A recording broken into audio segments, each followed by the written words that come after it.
Hi friends, welcome back to the channel. I'm Amber and I'm glad you've joined me today. Oh my goodness, I have been meaning to update you guys and check in with you, but you know, we have just been going through just so much. Let me turn up the air here. It is a little warm. I'm out and about running errands, but as you know, we lost my dad in October, and that's been, you know, challenging as we navigate through grief and just his loss. But also my mother-in-law passed away the early part of December, so that has been very, very sad. It was kind of unexpected, and we've just had a lot of losses, you guys. Have you ever had a year like that? I don't think I've ever had another period of life like this other than back in 1982. Story time. I was 12 years old. I remember coming home from school and my dad was sitting on our front porch, very uncharacteristically, and he had his head in his hands, and I knew something was wrong. I didn't know what, and went inside, and my mom explained that his brother had died in a really terrible tractor accident. He was a farmer and he was so young. He was in his 40s. And so not only that period did my uncle die, but my mom's sister died of breast cancer also. And our beloved Uncle Dutch, my great Aunt Mary's husband, he died. And then we had another great uncle to pass away. And I think there was one more. Honestly, I think there was like 5, which is very similar, actually, exactly the same. We have had 5 losses within the last few months. And it's really strange. Strange. You know, as if one loss is not enough. It seems like at the end of the year, I don't know, a lot of people pass away. But and right now we are going through a mourning period also with my husband's aunt, who they're taking her off of life support today, because she really didn't want to be on it. She's 65, bless her heart. She's had quite a battle with breast cancer, and her body is just not doing well. So we've been in constant contact with their kids. You know, their kids are in their 20s and early 30s, you know, like ours. And they've never been through anything like this. So I've just been walking their daughter through the steps of making funeral arrangements and offering any support that we can. So that has been really challenging. I'm ready to turn a new page, a new chapter. Honestly, I feel like we have been in a boxing ring and the other guy has been winning. I'm like bouncing, my husband and I are bouncing off the ropes, you know, but our faith is strong, and our love for our family is strong, and definitely those two things are seeing us through. We will be okay, but we're definitely looking forward to a season of greater peace for sure. But it has taken all of my energy, as you can imagine. Today I am out. I actually popped into Goodwill. I didn't buy anything. There just wasn't anything appealing, but it was good to get out and just go look around and get out of the house for a little while. But I honestly haven't had much energy to do anything else other than I've been doing some quilting, you guys. Yay for quilting. Oh, I always say quilting is my therapy, and it really is. It's, you know, I started off with some very simple projects, and I kind of am completing a pretty complex pattern. I've done this quilt before, but it required some concentration, which is not, you know, on full tap these days, given everything that's going on. But I'm very happy to be back in my quilting zone again, because it really is helpful. But like I said, hubby and I and our kids, we're doing okay. It's just, sometimes it's just challenging, right? Some seasons are just so unexpected.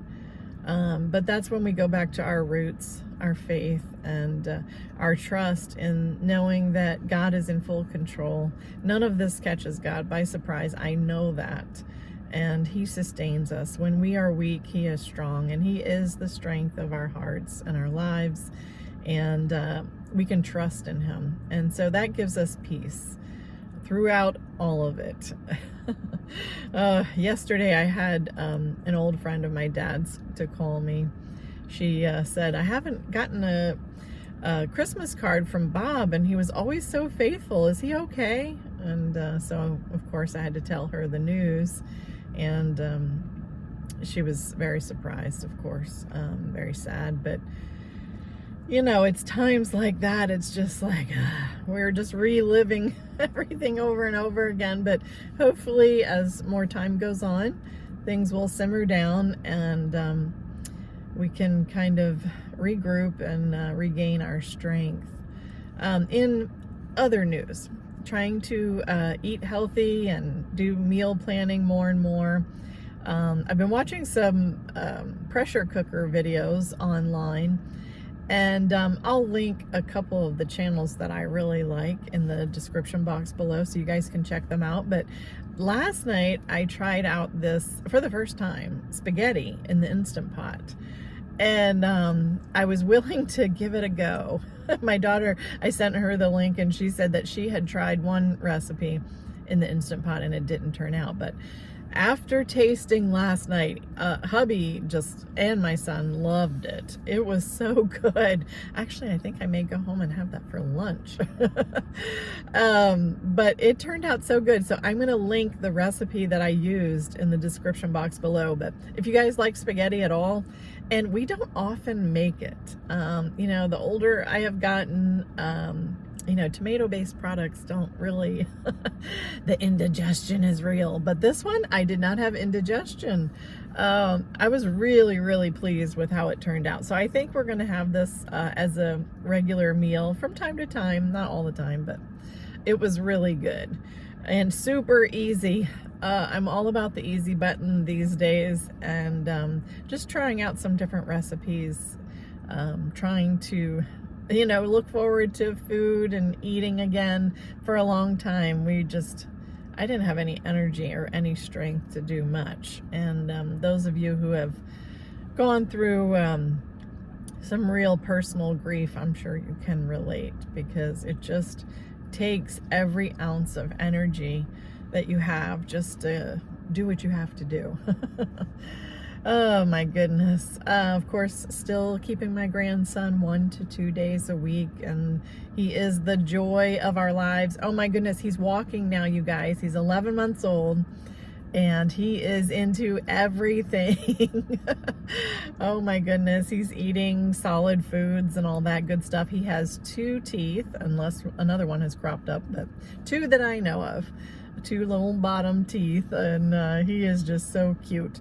We can definitely see his little personality emerging, and it is precious, precious. So we do have some joyful times, and we are grateful for that. Grateful, when you lose someone, or plural, several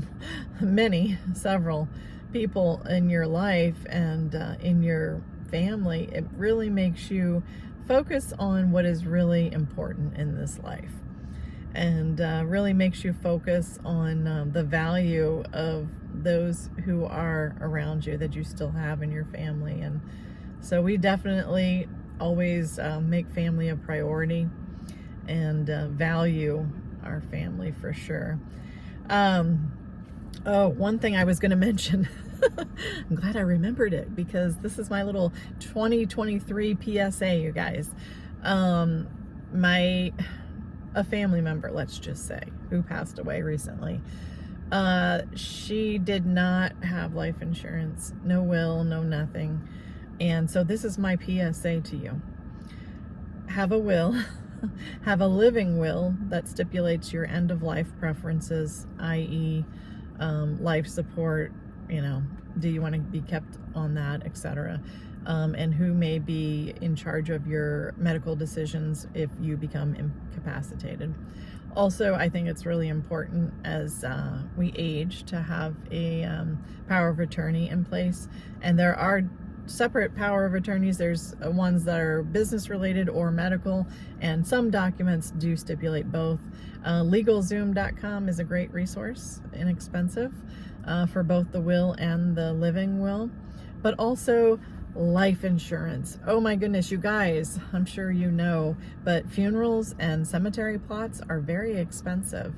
Not to mention, you know, when a family member passes, if it is going to be an income loss, a detriment to the family, that life insurance can really come in handy for those who are left behind. So life insurance, specifically our family, we really love the term life vehicle, but that's up to you. But have life insurance. It is so vital, so important. So that's my public service announcement for 2023, because you don't want your loved ones to be in a financial bind, trying to figure out how they are going to pay for the funeral arrangements and the plot and all of that, and will likely be in debt for years to come. You don't want that. So that's my little public service announcement, please. But I hope you guys are doing well. Happy New Year to you guys. I know this is a very positive and uplifting video, but you know what, you guys, this is real life. This is my life, and you know, I choose to share it with you guys through YouTube, because you guys are my friends. And you know, I've been on here for, I don't know, 3 or 4 years now. And also, I started off my channel, of course, with my weight loss journey. So you may be asking, Amber, what are you doing? What are you doing about your weight loss? Do you still have weight loss goals? Yes. Yes, absolutely. Never give up. I always say that. Never, never, ever, ever give up. As we navigate all of this grief and grieving process, it is definitely my goal to become more physically active and to really lose the weight. I would love to lose 50 more pounds, 45 to 50 pounds. I would love to. So that remains my goal. I have to say, given where I am right now in my life, I am not going... let's just say I'm not doing anything extreme. I'm taking this one day at a time, but I definitely do plan to do more weight loss, definitely. I can tell you guys, over the holidays when we were having more sugar, we were having pies and cookies and all that good stuff, like most people do. My joints, of course, in combination with our cold front here in Florida. I know you northerners probably laugh, but it was cold. You couldn't trust me. It was cold in the 20s and 30s. That's cold for us. But during that time, oh my goodness, the extra sugar and the cold weather did a number on my joints. So I can attest to the fact that sugar, it's not good. So we were definitely, you know, dialing that way back. But yeah, I hope that you guys are doing well, focusing on your health. You know, it's always something that I try to remember, that health is your wealth. If you don't have your health, you don't have anything, right? So focus on yourself. I'm setting aside some time in the evening to do some reading. So that is definitely nice. I love to read. Hubby and I actually popped into the Goodwill bookstore the other day and got a few books. So I'm looking forward to delving into those. You know, it's a great mental strengthening exercise, really, reading. But also it's a good relaxation kind of escape, and we can learn things. So it's awesome. So I hope you guys, like I said, are off to a good start and having a good year. And just remember, keep your eyes on Jesus. He is the author and the finisher of our faith. You know, I was reading Psalm 23 the other day, the Lord is my shepherd, I shall not want. He leads me in paths of righteousness. He restores my soul. And that is something I am clinging to these days. And also Isaiah 40 and 41, he renews our strength. He gives us new strength. And definitely relying on God's strength. But I am doing okay. We will get through this. And I am looking forward to a wonderful 2023, despite all of these things. So many blessings. Until next time, I will see you soon.